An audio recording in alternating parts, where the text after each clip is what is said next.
અહીંયા પી અને ક્યુ લખી, પછી એસ અને ટી, વી અને ડબલ્યુ, વાય અને ઝેડ. તો પછી કયો ક્રમ આવે? જય હિન્દ વિદ્યાર્થી મિત્રો, હું ચિરાગ બરાડ. તો વિદ્યાર્થી મિત્રો, આજના લેક્ચરમાં આપણે રીઝનિંગ એટલે કે તાર્કિક કસોટીમાં જે આલ્ફાબેટ આધારિત પ્રશ્ન પૂછાય છે, આજે આપણે એકદમ પાયાથી શરૂઆત કરશું અને આગળ આના 3 થી 4 ભાગમાં આપણે આલ્ફાબેટના રીઝનિંગના પ્રશ્નો જોવાના છીએ. તો હવે તમે સ્ક્રીન પર જોઈ શકો છો તેમ અહીં આપણે આ ચેનલમાં તમને નવોદય, સૈનિક school, common entrance exam, CET, જ્ઞાન સાધના કે પછી પીએસસીની એક્ઝામ હોય, એકલવ્યની એક્ઝામ હોય, એનએમએમએસની એક્ઝામ હોય, સીઈટીની એક્ઝામ હોય, સીસીએની એક્ઝામ હોય કે પછી પોલીસ ભરતી બોર્ડ હોય, આવી બધી જ સ્પર્ધાત્મક પરીક્ષાની તૈયારી તમને આ ચેનલમાં કરવામાં આવે છે, જેમાંથી ગણિત અને તાર્કિક કસોટીના આપણે આમાં લેક્ચર અપલોડ કરી છે અને વિદ્યાર્થીઓને પરીક્ષામાં ખૂબ જ કામ લાગે છે. તો આજે આપણે રીઝનિંગના એબીસીડી આધારિત એટલે કે આલ્ફાબેટ આધારિત પ્રશ્નો જોવાના છીએ, જેની આપણે આજે બેઝિકથી શરૂઆત કરવાના છીએ.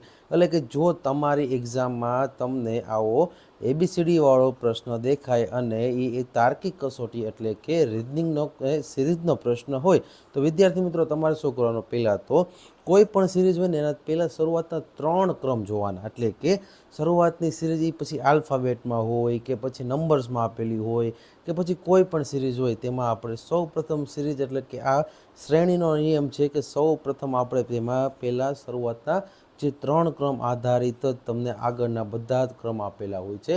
એટલે કે શરૂઆતના 3 ક્રમ ખબર પડી જાય તો આપણે આગળની આખી સિરીઝ ખ્યાલ આવી જાય. હવે જો અહીંયા તમને એમ કીધું છે એ બી સી, તો અહીંયા તો સાવ ઇઝી એટલે કે પાયાથી આપણે શરૂઆત કરેલી છે. કોઈ પણ વિદ્યાર્થી આ લેક્ચર નિરાતે જોશે એટલે એને આરામથી આ સમજાઈ જશે.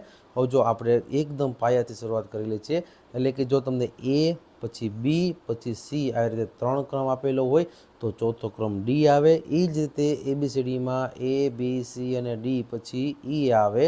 તો અહીંયા પણ 3 ક્રમ આધારિત તમારે જગ્યા પૂરવાની, એટલે કે અહીંયા જવાબ આવશે ઈ. હવે જો સૌ પ્રથમ તમારે શું કરવાનું? આવી સિરીઝ પૂછેલી હોય એટલે કે શ્રેણી, તો શ્રેણી પૂછેલી હોય એમાં આલ્ફાબેટ એબીસીડી આધારિત હોય તો તમારે આ રીતે A B C D E F G H I J K L M આ રીતે તેને 1 2 3 4 5 6 7 8 9 10 11 12 13 અને આવી રીતે પહેલાં તો તેના 13 ક્રમ આપવાના. પછી વિદ્યાર્થી મિત્રો ખાસ યાદ રાખજો, એનને તમારે નીચે રાખવાનો અને N O P Q R S T U V W X Y અને ઝેડ આ લાઈન નીચે રાખવાની અને ઉપર તમારે એથી એમ સુધી જ રાખવાના. કારણ કે વિદ્યાર્થી મિત્રો અહીંયા તમને ટોટલ 26 એબીસીડી આપેલી હોય છે. આપણી એબીસીડી ટોટલ 26 હોય છે. આ 26ના તમારે પહેલાં 2 ભાગ કરી દેવાના. 2 ભાગ કરી અને એથી 1 નંબર આપવાનો. એ રીતે તમે આ નંબર આપશો એટલે એમનો નંબર 13 આવશે. પછી શું કરવાનું કે તમારે અહીંયા તમારે જે એન આપેલો છે તેને 14 નંબરથી આગળ જે ઝેડ આપેલો છે તેના 26 નંબર સુધી આપવાના. એટલે કે વિદ્યાર્થી મિત્રો અહીંયા તમારે એને 1 આપવાનો નંબર, એ રીતે એમ સુધી નંબર આપવાના 13. પછી નીચે આવી જવાનું એનથી એટલે એન 14 આવશે અને એનથી ઝેડ સુધી 26 નંબર. એટલે કે તમારે આ રીતે એથી એમના 1 થી 13 નંબર અને એનથી ઝેડના 14 થી 26 નંબર આપવાના છે. શું કામ? અડધા અડધા કરી લો એટલે તમને લખવામાં પણ સરળ રહે અને ગણવામાં પણ સરળ રહે. તો સૌ પ્રથમ તમારે પરીક્ષામાં જ્યારે સમય હોય ત્યારે તમારે આ રીતે એબીસીડી આખી લખી દેવાની અને એના 2 ભાગ કરી દેવાના, 1 13 સુધી, પછી 14થી નીચે લખવાનું એટલે કે 1 થી 13 ક્રમ ઉપર લખવાના અને 14થી જે 26 ક્રમ આપેલા છે એબીસીડી એને નીચે લખવાના. હવે જો વિદ્યાર્થી મિત્રો હમણાં આપણે જોયું તેમ કે એબીસીડીમાં તમને જે એકદમ પાયાથી શરૂઆત કરું તો આવી એક સિરીઝ પૂછેલી હોય જેમાં તમને એ બી સી આપેલું હોય તો ખ્યાલ જ પડી જાય કે એ બી સી પછી આવે ડી અને પછી આવે ઈ. તો હવે એ રીતે આપણે બીજી સિરીઝ જોઈએ તો આ બીજી શ્રેણીમાં કીધું છે કે એ પછી ડાયરેક્ટ સી આપેલું છે, તો અહીંયા એ અને સી વચ્ચે છે બી. પછી સી અને ઈ આપેલું છે તો સી અને ઈ વચ્ચે આપેલું છે ડી. પછી ઈ અને જી આપેલું છે તો ઈ પછી આવે એફ ને પછી આવે જી. તો જી પછી આવે એચ અને પછી આવે આઈ. એટલે વિદ્યાર્થી મિત્રો અહીંયા તમને પહેલાં જે 3 ક્રમ આપેલા છે આ 3 ક્રમ આધારિત તમારા આગળના સિરીઝ એટલે કે આ શ્રેણીને ઓળખવાની. હવે જો અહીંયા તમને એ પછી બી મૂકી દીધો છે, ડાયરેક્ટ સી આપેલો છે. સી પછી ડીને મૂકી દીધો છે, ડાયરેક્ટ ઈ આપેલો છે. ઈ પછી એફને મૂકેલો છે અને જી આપેલો છે. જી પછી એચને મૂકેલો છે અને આઈ આપેલો છે. તો હવે તમારે શું કરવાનું, આઈ પછી શું આવે તો કે આઈ પછી જે આવે અને જે પછી કે આવે. તો અહીંયા તમારે પણ આ એક એક જે આલ્ફાબેટ છે એને મૂકી દેવાના અને આઈ પછી જે મૂકી અને ડાયરેક્ટ જવાબમાં લખવાનું કે. તો વિદ્યાર્થી મિત્રો આ રીતે આપણે આ શ્રેણીનો ક્રમ આવશે. અહીંયા આવશે કે.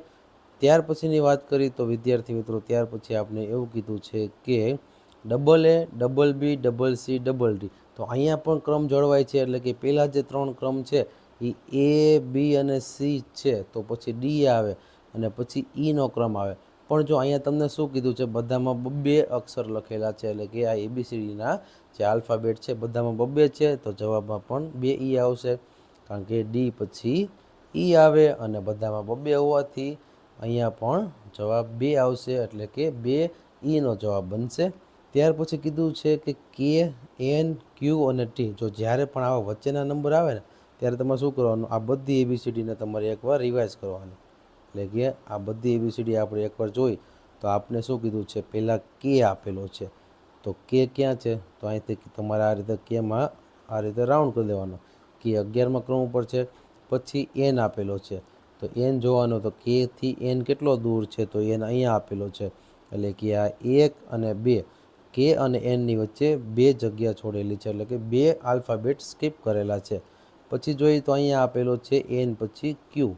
તો ક્યુ જોઈએ તો વિદ્યાર્થી મિત્રો અહીંયા ક્યુ આપેલો છે, એમાં પણ 1 અને 2 આ 2 મૂકેલા છે આલ્ફાબેટ.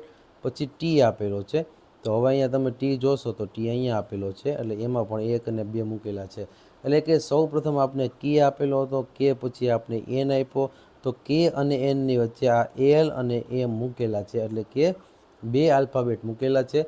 એ રીતે એન પછી આપેલો છે ક્યુ, તો ક્યુ અને આ એન વચ્ચે 2 આલ્ફાબેટ મૂકેલા છે. ક્યુ પછી આપેલો છે ટી, એમાં પણ આર એસ મૂકેલા છે.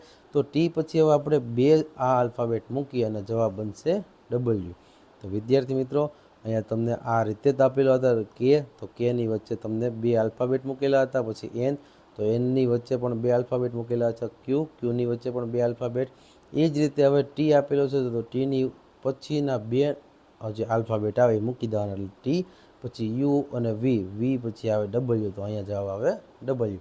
એટલે કે અહીંયા આપણે આગળ જોયું હતું કે અહીંયા બધામાં એક એક આલ્ફાબેટ હતો મૂકેલો, 2 આલ્ફાબેટ મૂકેલા છે, એટલે કે ટી પછીના 2 આલ્ફાબેટને મૂકી અને પછી આવે ડબલ્યુ.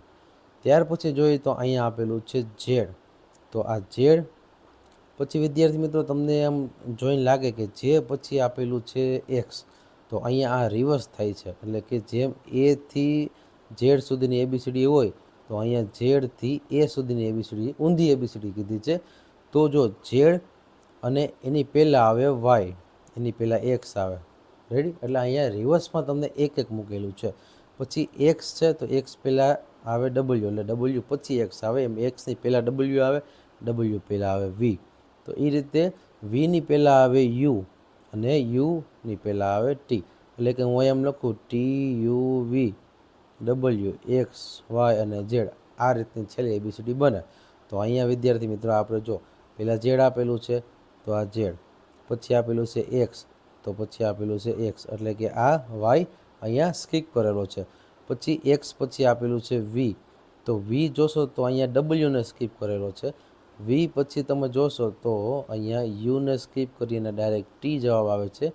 તો ટી જેમ જવાબ આવે છે એમ તમારે હવે ટીની પહેલાંનો એક અક્ષર એટલે કે એબીસીડીનો એસ આવે અને એસ પહેલાં આવે આર. એટલે કે અહીંયા જો એબીસીડી આ રીતની બની કે R S T U V W X Y અને ઝેડ, તો અહીંયા જવાબ આવશે આર. શું કામ? કારણ કે ટી પહેલાં એક આલ્ફાબેટ આવશે એસ અને એસ પહેલાં આવશે આર. એટલે વિદ્યાર્થી મિત્રો અહીંયા તમારે જોવાનું કે આ રિવર્સમાં ઊંધી એબીસીડીમાં એક એક આલ્ફાબેટ મૂકેલો, એટલે કે એક એક એબીસીડી મૂકેલી છે આમાં, એ રીતે જવાબ બને આર. પછી એવું કીધું છે કે ટી વી એક્સ અને ઝેડ, એટલે કે T U V W X Y અને ઝેડ, આ રીતનો આપણી એબીસીડીનો ક્રમ હોય.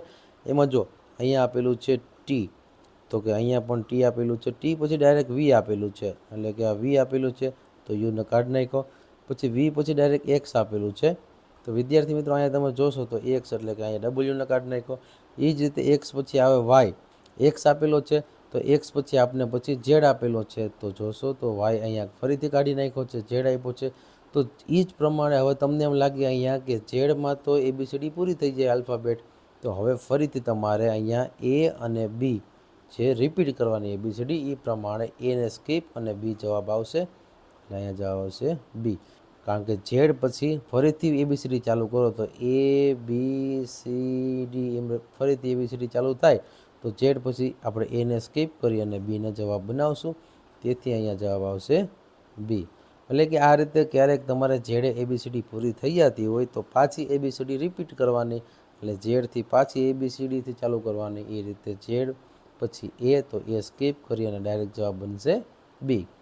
ત્યાર પછી આપેલું છે કે BC. હવે જો અહીંયા BC આપેલું છે, પછી આપેલું છે CD એટલે કે CD, પછી આપેલું છે DE એટલે કે D અને E, અને છેલ્લે આપેલું છે E અને F. તો વિદ્યાર્થી મિત્રો અહીંયા તમે જોશો તો આ CC રિપીટ થાય છે, DD રિપીટ થાય છે, EE રિપીટ થાય છે. તો એ જ રીતે હવે F અને F રિપીટ થાય પછી, એટલે કે અહીંયા આવશે પહેલા જવાબમાં F, અને પછી તો કે અહીંયા જે B છે, B પછીનો ક્રમ C, C પછીનો ક્રમ D, D પછીનો ક્રમ E, E પછીનો ક્રમ F, ને F પછીનો ક્રમ અહીંયા આવશે G. તો અહીંયા આ રીતે આપણે ABCDના ક્રમ પ્રમાણે અને એક એક અક્ષર રિપીટ થાય છે, એ રીતે આપણો જવાબ આવશે F અને G. ત્યાર પછી જોઈએ તો 8મામાં કીધું છે કે P અને Q. અહીંયા P અને Q લખી, પછી S અને T, V અને W, Y અને Z. તો પછી કયો ક્રમ આવે? હવે જો PQR, અહીંયા R આવશે વચ્ચે, એટલે કે R અહીંયા સ્કીપ કરેલો છે. PQRSTU, અહીંયા U આવશે વચ્ચે, એટલે કે અહીંયા U સ્કીપ કરેલો છે. એ જ રીતે U પછી V, W, અને W પછી X આવે, તો અહીંયા X સ્કીપ કરેલો છે. એટલે કે અહીંયા આ બધા નંબર એક બે જોડી પછી સ્કીપ કરેલા છે. તો વિદ્યાર્થી મિત્રો અહીંયા વાય અને ઝેડ, એટલે કે ઝેડે આપણે ABCD પૂરી થઈ જાય. પણ મેં તમને કીધું એમ કે ફરીથી તમારે ABCD ઝેડ પછી અહીંયા કેમ આપણે ચાલુ કરી હતી, પાછી ABCD ચાલુ કરવાની. એટલે ઝેડ પછી આવે ABCD, એ રીતે પાછી ABCD ચાલુ કરી, એટલે અહીંયા આ એ છે એ સ્કીપ થાય અને BC જવાબ આવશે. એટલે અહીંયા જવાબ આવશે બી. કારણ કે ઝેડ પછી પાછી ABCD ચાલુ કરી તો આવે એને સ્કીપ કરવાનો છે અને પછીના બે આલ્ફાબેટ લખવાના છે. એટલે અહીંયા જવાબ બનશે બી અને સી. ત્યાર પછી જોઈએ તો 9મા પ્રશ્નમાં એવું કીધું છે, જો વિદ્યાર્થી મિત્રો સૌપ્રથમ તમારે જ્યારે એક્ઝામ શરૂ થાય ત્યારે તમારે આવી રીતના એક ABCDને લખી નાખવી, જેનો ક્રમ રાખવો એને 1થી લઈ અને એમને 13 સુધી, અને નીચે પાછી ફરીથી એ જ રીતે ABCD લખવાની, પણ N 14થી જ ચાલુ કરવાનું અને Z 26 સુધી. એટલે કે આ અડધી ABCD કરી નાખશો એટલે તમને આમ ગણવામાં પણ સરળ રહેશે.